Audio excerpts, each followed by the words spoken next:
Y además para descongestionar también la carretera central. La carretera central... Y unir Huancavelica con Huancayo, con La Oroya, con Cerro Pasco, con Lima, en tiempos razonables, en términos humanos. Exacto.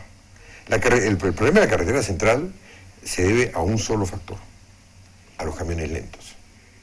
En la carretera central hay 800 camiones que no pueden ir a más de 12 kilómetros por hora de subida y no pueden bajar a más de 12 kilómetros de bajada.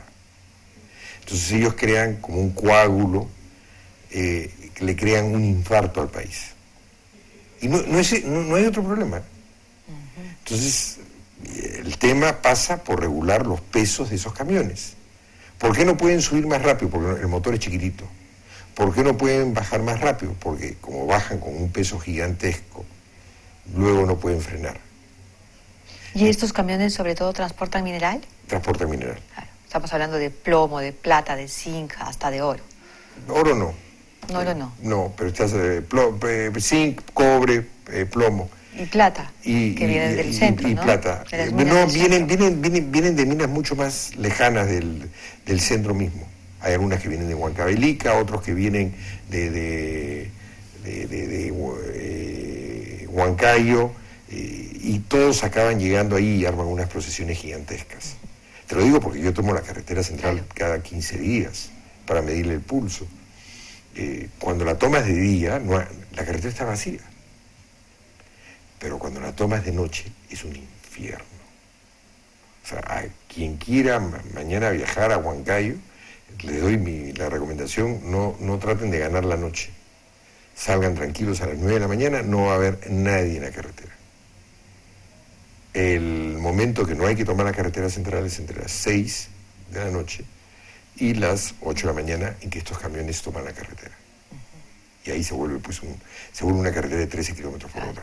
13, qué bestia. Ahora, importantísimo es, en el central, es el trabajo, también el Ministerio ya está haciendo los estudios de lo que es el túnel trasandino. Y eso lo hemos conversado contigo muchísimo. Varias veces. Y algún día se va a volver realidad. Tiene que volverse realidad. O sea, pero ¿cuál es el objetivo? Es poner el tren en 3 horas y media entre Huancayo y Lima. Y tener tres trenes que salen todas las mañanas de Lima hacia Huancayo y 3 viceversa, y lo mismo hacia Cerro de Pasco. Es decir, mover 15.000, 20.000 personas por día. Pero eso se trata de darle, en ese momento ya la gente de Huancayo no tiene que emigrar para encontrar oportunidades. Claro. La gente de Huancayo es volver a los huancayinos, los suizos del Perú. Y que de pronto descubran, porque es uno de los pueblos más emprendedores que tiene el Perú. Y por eso es el pueblo que tiene más inmigrantes del Perú. Porque son los que menos han aguantado esta situación que es tan injusta. Esta condena de pobreza por falta de comunicación, por falta de vías de transporte. Eso es. Vamos al sur. Al sur. Vamos al mapa del sur, señor. El sur, lo más importante y lo más rápido que se puede hacer. Porque en el sur sí funciona ya hace varios años. Vienen funcionando algunas de las líneas, ¿verdad? Cusco, Juliaca.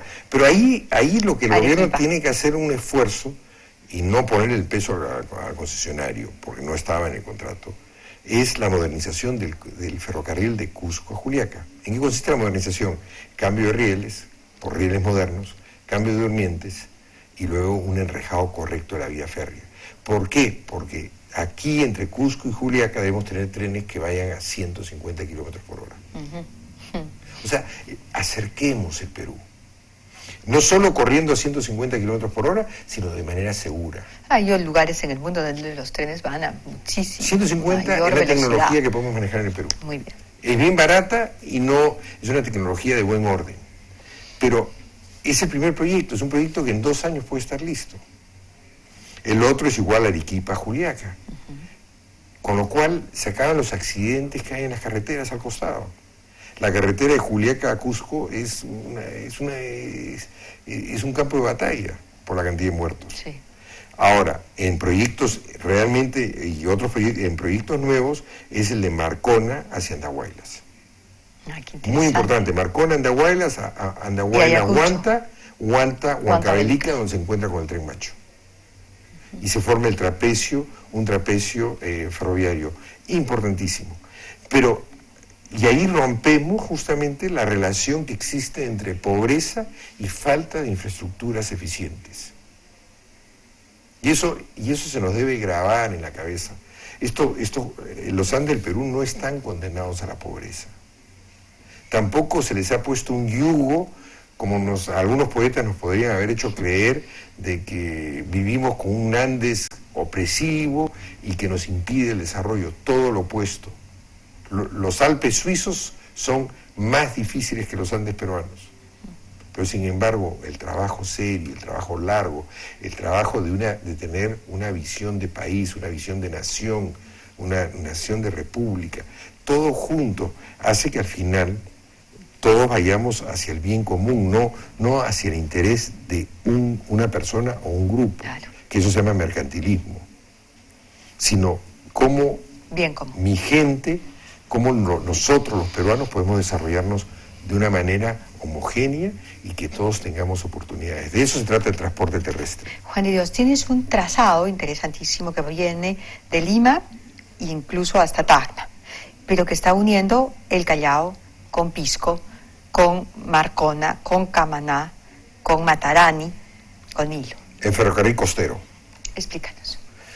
Es extremadamente lógico cuando vemos la Panamericana, que en muchos lugares ya no puede atender la cantidad de camiones que tiene. En la Panamericana, cerca de Pisco, han puesto un semáforo en la carretera Panamericana.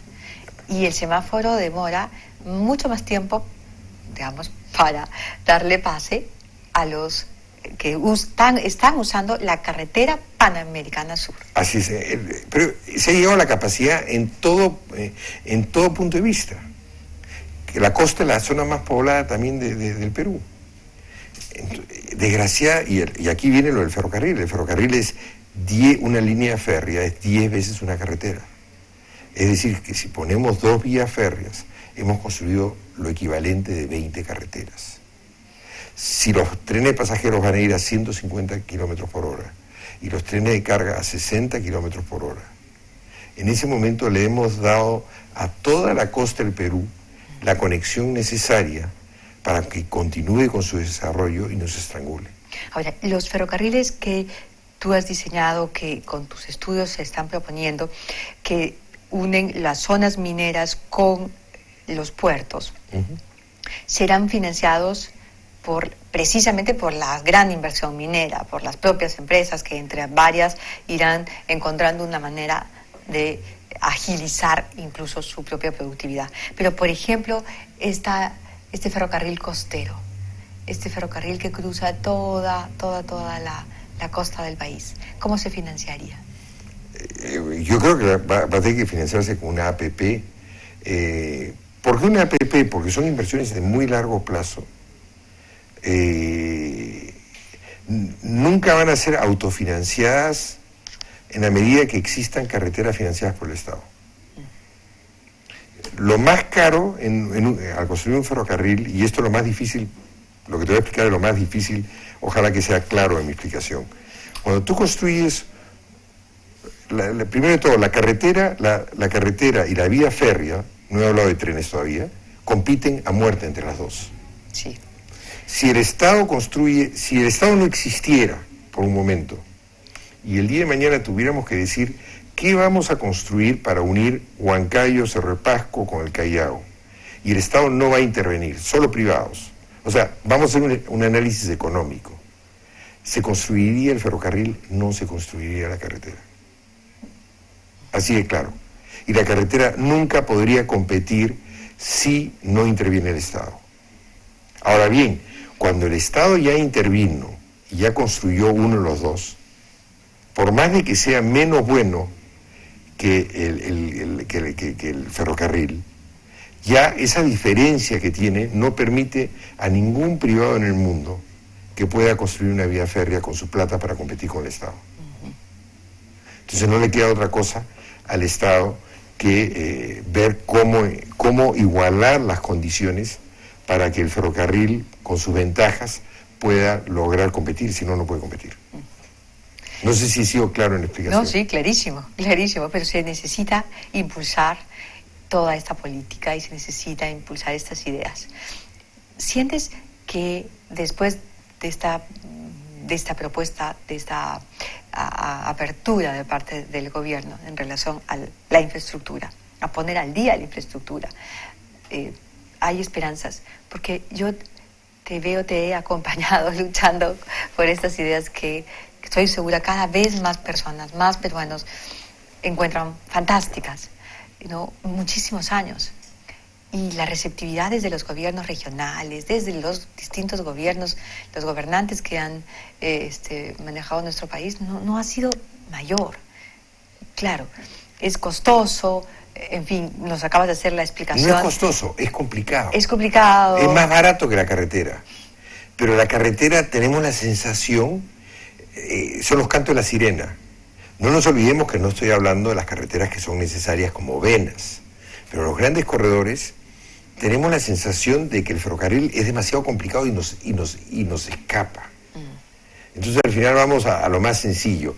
Vamos al asfalto y alguien va a proveer un camión donde nos subimos todos y después nos matamos en la esquina, punto. Y nos tarda una eternidad de llegar de un punto al otro punto. Pero por una falta de cultura, sí, por una falta de educación como país, porque todo el mundo reclama carreteras, sin embargo ferrocarriles, claro, es lo que funciona, y cuando los peruanos viajan al extranjero todos disfrutan de los ferrocarriles y todos están felices, pero cuando llegan al Perú cambian de chip. Pero bueno, el clamor es por las carreteras justamente por una falta de educación, por una falta de cuerpos ingenieriles sólidos, por una falta de alguien que pueda decirle a los políticos capaz. El señor Humala aquí ha comenzado con una ruptura, con una revolución en el Perú, sí, en que dice vamos a hacer en el Perú lo mismo que ha sido hecho en los países desarrollados y que gracias al cambio de infraestructura lograron su desarrollo. Y en cuyo caso, si logra hacer ese movimiento, créeme que el Perú que conocimos nunca va a ser otra vez ese Perú del futuro. Y eso es lo más importante. Eso es lo más importante. Gracias, Juan de Dios. Estupendo, estupendo. Vamos a seguir hablando de esto porque necesitamos asimilar esta cultura y entender que las carreteras son las venas que alimentan las arterias, que deben ser los ferrocarriles. Si me permites una última palabra, cuando me dicen, Juan, tú eres un visionario. Hay unos que me dicen que soy el loquito del tren, otros me dicen, tú eres un visionario. No, soy un hombre que cuando viajo, miro. Cuando veo cifras de países modernos, las estudio.